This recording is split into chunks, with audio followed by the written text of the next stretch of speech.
Good morning children, welcome back. In the previous video we have seen about the production of sound waves. Okay, how the sound was produced and propagated through the air medium, solid medium and the liquid medium. And we have also seen the activity which proved that the sound doesn't travel through the vacuum. So in this video we are going to see the sound waves are the longitudinal waves. Means what? See, sound propagates in the medium as a series of compression and rarefactions. In these waves, the particles move back and forth parallel to the direction of propagation of the disturbance. Such waves are called longitudinal waves. There is another kind of waves called transverse waves. In these waves, the particles oscillates up and down perpendicular to the propagation of the direction of the disturbances, and these are known as transverse waves. Okay, to understand this we will see the activity. Stretch a slinky and push. Slinky means your you can say a coil like structure. See, these are known as slinky. Okay, and push and pull it alternately at one end. If you mark a dot on a slinky, the dot moves back and forth parallel to the direction of the propagation of the disturbance. See, in the first there is no disturbance given over here. When a slinky is stretched, okay, when the slinky is stretched, the individual coils assume an equilibrium or a rest position. They are in the rest position. See, all the coils are in rest position. But when the first coil of a slinky is repeatedly vibrated back and forth, a disturbance is created which travels to the slinky from one end to the another. See, only here the compressions are given over there. Only at the first end they have done the back and forth disturbance. But these disturbances are traveled through rest of the slinky, and so the compressions rarefactions are repeated continuously here. Okay, so these are the longitudinal waves. See, these are the longitudinal waves. Here all the compressions and rarefactions are repeated, and these are known as longitudinal waves. Next is a characteristics of sound wave. Sound wave can be described by its frequency, amplitude and speed. So sound can be graphically represented as a wave. There is changes in the density and pressure as sound moves in a medium. Compressions are the regions of high pressure and density where particles are crowded and are represented by upper portion of the curve called crest. See, here is a crest. See the picture. This is the crest. Mountain part is a crest and the valley part is a trough. So rarefactions are the regions of low pressure and density where the particles are spread out and are represented by the lower portion of the curve called trough.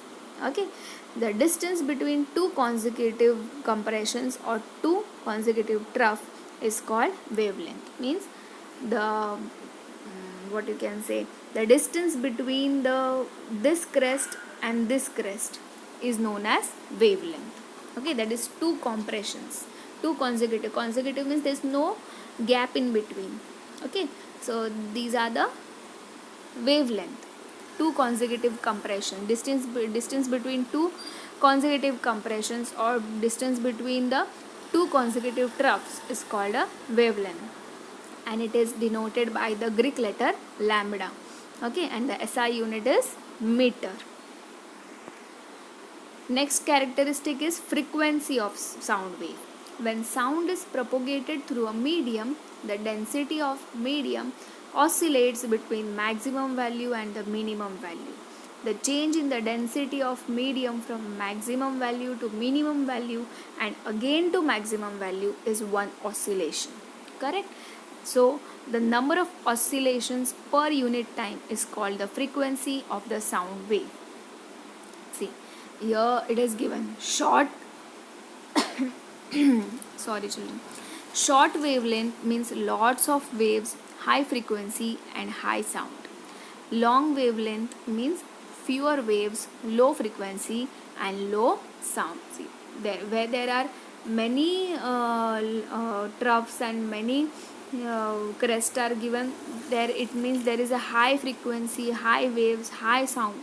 And when there are less, uh, see here, okay, where there are less crest and less troughs, then there is a low sound, low frequency and low waves. Okay, so what is frequency then? The number of oscillations per unit time is called the frequency of the sound wave. It is represented by Greek letter nu, and the SI unit is hertz.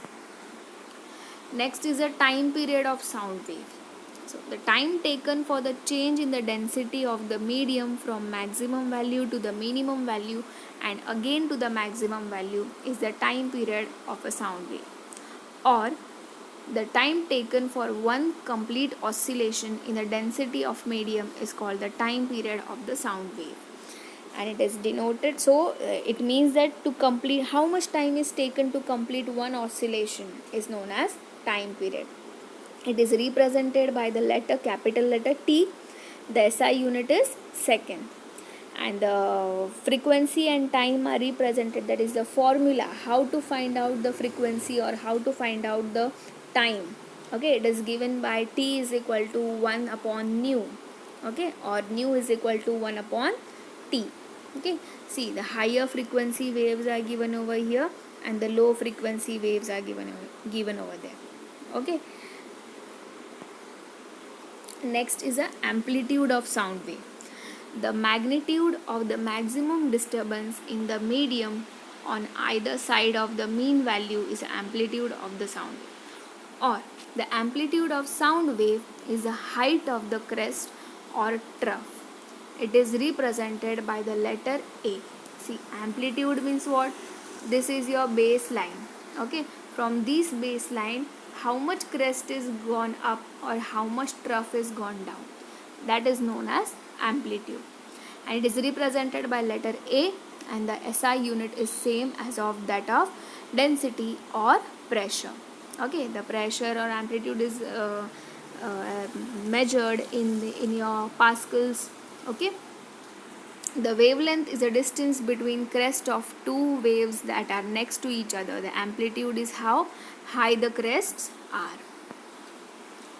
Next is a pitch and loudness of sound. The pitch of sound or shrillness or flatness depends on the frequency of vibration.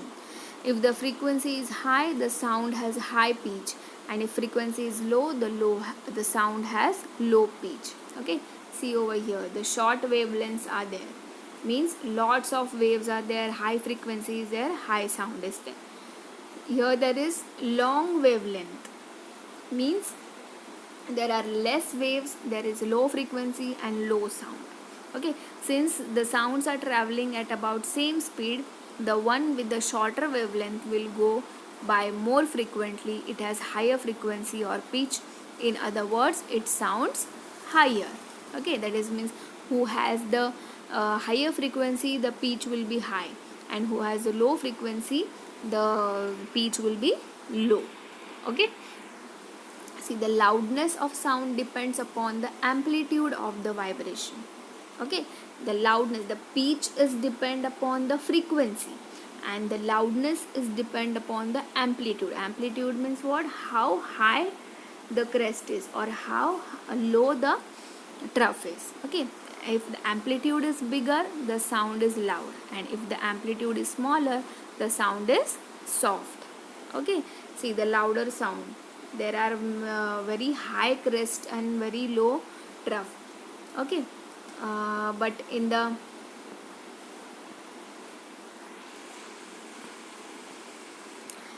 here in the softer voice, there are the height of the crest and trough is very small. Okay, so the amplitude is smaller, so the sound is also soft over there.